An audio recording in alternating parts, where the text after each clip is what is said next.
Hello viewers, welcome back to the secret underground bunker location. I'm your host, Cav Trooper Munoz, and it's been a while, but recently CNC Warrior had a sale, a spring sale, and I had a couple things on my wish list, so I really wanted to take advantage of that sale, and I did. So what I'm going to do in the next couple videos is dress up my M92 Zastava PAP pistol. So this is a brake slash flash suppressor for the M92, and as I understand, this is the highest rated flash suppressor for the M92. If you're familiar with the M92, not only when you pull the trigger, do you get a bullet going out the barrel, you also get a 3-foot flamethrower out the front. So this will help tame that. And I also got a brace. So this is the tubular brace for the M92, and this thing is really solid, really well built. Very happy with that. Now, to put this on the M92, there will have to be a modification. You will have to drill into the receiver when you do this. So if that is something you're not willing to do to your M92, you may want to try a different solution. So let me get started.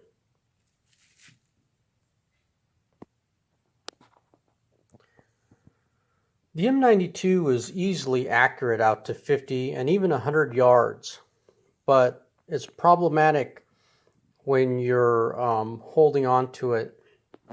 The sling helps, and there's several videos about how to shoot this gun with the sling.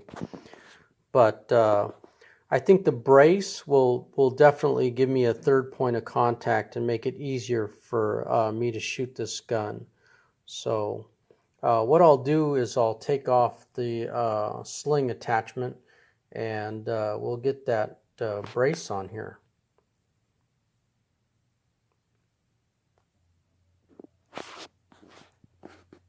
Now, as you can see, the hand grip and the sling is off. So what I'll do is I'll field strip this, and then I like to stuff some material into the receiver if I'm going to drill on it. That way I'm not getting metal shavings all over the place. So I'll go ahead and tear this down, and we'll get this thing in the vise and start drilling on it. So here we have it with just a simple field strip, and like I said, I got some shop towel in there to prevent metal shavings from getting too crazy in there. And what I'll do is I'll mark this out on the back of the receiver, and then I'll get to drilling. So let me get this in the vise. And now I have this set up in the vise, so what I'll do now is I'll mark out where I'm going to drill, and then I'm going to use a punch to make a divot so that the first bit doesn't wander and scar up all the back of the receiver. So measure 3 times, cut or punch once, hopefully. So you know, take your time on this part, because this is where you're going to get the device set in place. And if you're off to one side, or you know the hole's not right, then you may have to make it oversized, and you won't be happy, you know, having to file on the back of your receiver. Here you can clearly see our pencil mark that I've made. So what I'll do is I'll find the center of that and then make a divot and start the drilling process. I start with a very small bit to get that first hole done, and then I'll route it out with a larger bit until I get to that the size it needs to be for the bolt to go through there and then secure on the other side. So if you don't like gun abuse, you can stop here. But if you're going to put one of these CNC Warrior braces on, then you're going to have to drill through the receiver. Don't be intimidated. It's got to be done. Just take your time and measure, and you'll be fine. Okay, as you may be able to see, I got a little crazy about the divot, but I pounded the one I wanted a little deeper than the rest, so I'm sure I'll be centered, and I'm going to go ahead and start drilling this out. Now I have my initial hole set. I'm going to go ahead and widen that out with another bit. So it looks like in this case I'm going to go with the 5/16. That should give me a hole large enough for my bolt to fit through. So as you can see, we got this hole a little bit enlarged, but now we'll give it the final cut and be able to get that bolt through there. And here you can see the completed hole, and I'll get this cleaned up, get the sharp edges off, and then we'll get the adapter mounted for the brace. It was a little difficult getting the Dremel tool in there, but I was able to knock off the burrs off the hole on the inside. You can't really see, it's hard to get to, so be patient, and you want to get all those burrs out there and then get some kind of paint and paint that exposed metal. You don't need that rusting up or anything like that, and then you'll be ready to put on the brace. While we're waiting for the Rust-Oleum to do its thing, what I'll do is right here on the front of the M92, you can see this little weld, this is actually nothing more than a thread protector. That's why you get those 3-foot flames out of the front of the M92 when you shoot it without a brake or some kind of flash suppressor device. It's impressive, and I like it, but you know, theoretically you want to be able to see what you're shooting at rather than spray and pray. So what we'll do is we'll go ahead and get this thread protector off and get this thing, get that 4-piece brake on there. There's a lot of videos on that 4-piece brake, better videos than I can make. If you have any questions about, you know, its effectiveness at reducing flash or whether it's a good brake, for almost $100, that's a good chunk of change. So every video that I've seen about that brake, the one from CNC Warrior, the 4-piece, specifically says it is the best one that people have tried. So for $100, yeah, I had to go ahead and get that. So let's get this knocked off and see how that brake looks.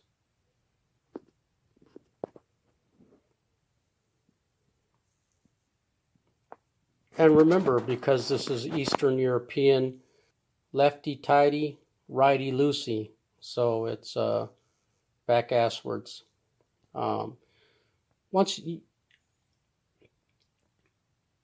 I tried to be very careful, and I think I did pretty good on the weld, but you know, you're going to have some kind of over grinding. It's possible, but depending on what you're using.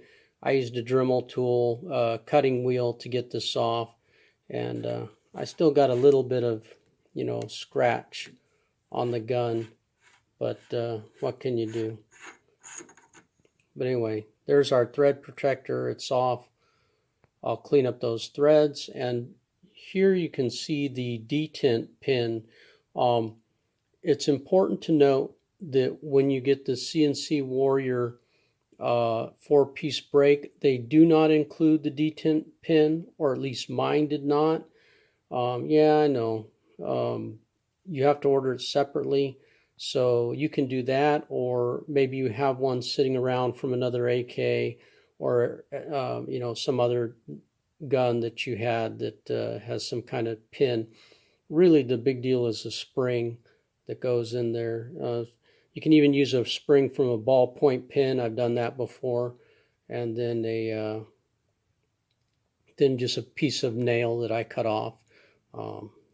So if you want to do it for free, that's always an option. But if not, make sure that you're ordering that detent spring and pin from CNC Warrior when you order your brake. Just to show you, in my case, we have this little spring from a handgun that I just happen to have lying around from a trigger kit I put in. So what I'll do is I'll use this. I'll cut down a nail, and that will be my detent holder. All I really need is, see if that'll focus. If you can see in there, there's the detent, and I'm pretty close to being, tight on here. So maybe a quarter turn off. That's fine with me. The detent will hold the brake in place. Hopefully, it won't rattle like that. But again, I can't have it tight because then it won't fit in the detent, and it runs the risk of just coming loose. Nobody needs that while you're shooting, that all of a sudden your brake falls off or rattles, and then the bullet hits the cone inside and you're having a very, very bad day. So detent it is. And once again, I lucked out because I happen to have an exact size pin. So I believe that pin came out of a Mosin Nagant iron sight that I took out. So yeah, a little bit of black Sharpie and a pin and a spring from a trigger kit, and I saved $3. All right, it's only $3, so go ahead and get your spring kit from your detent kit from CNC Warrior. Really, I just don't mind. I mean, it works, and that's what I'm after. Hopefully this plastic is not too reflective. Here's our hardware kit for our brace.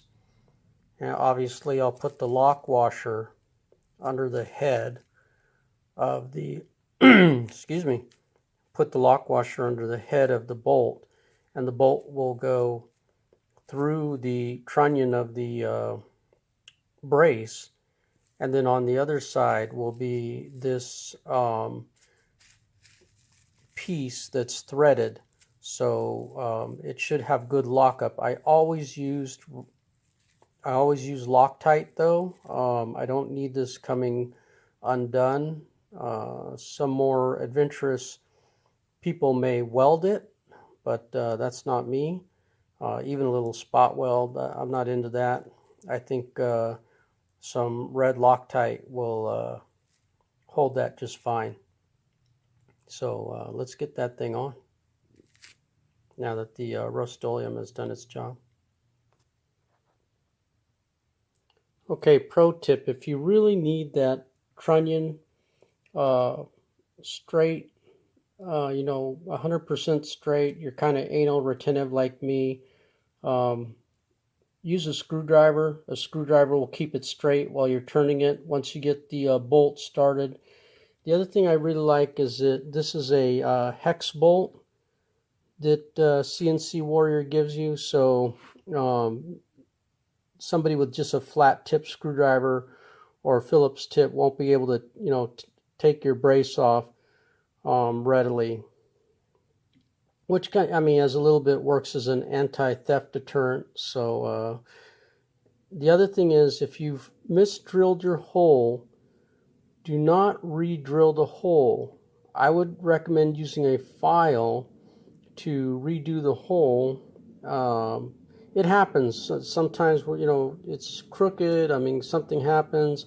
If you don't like the way the hole is, use a file and remove as minimal as material as possible. Don't go hog wild on that thing, because next thing you know, you'll have a giant gaping hole, and it won't lock. I mean, the bolt will go just like hot dogs down hallways. So take your time, and remember, removing less material is best.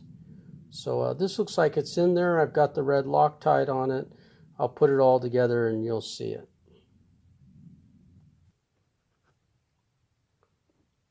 Don't over tighten your bolt. Snug it up an eighth of a turn after that. Use German torque. Das Guten tight will be just fine. Here we have the final result.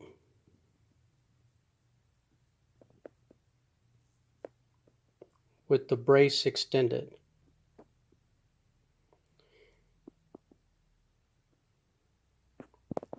So you're looking at 30 inches. 3 feet is 36 inches. 2 feet is 24. So you're just over the 2 feet mark. That's with the brace extended.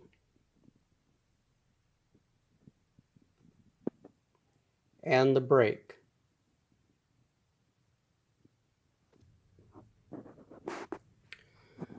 And with the brace collapsed,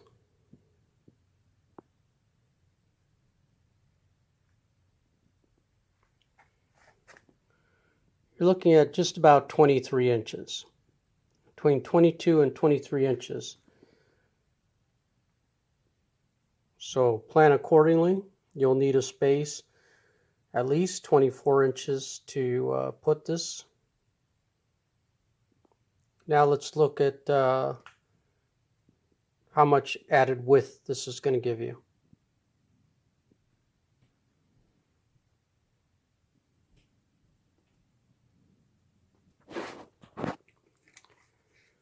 And this is a little bit tricky, even with the vise holding it. I think you could say 3.5, 4 inches in the width.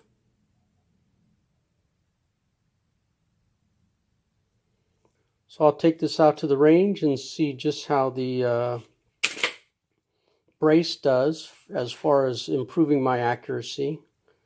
If it stabilizes the gun enough really to make a difference or not. If you've watched my videos before on this gun and the Micro Draco, then you know I'm a huge fan of these guns.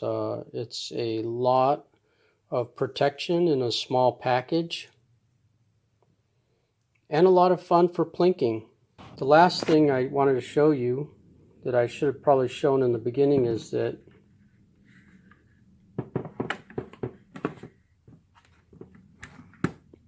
there is a sling point attachment right here. The next time you'll see this, it'll be a review out at the range to see how the brake does and how I do shooting it with the brace. It's Cap Trooper Munoz. I'm out.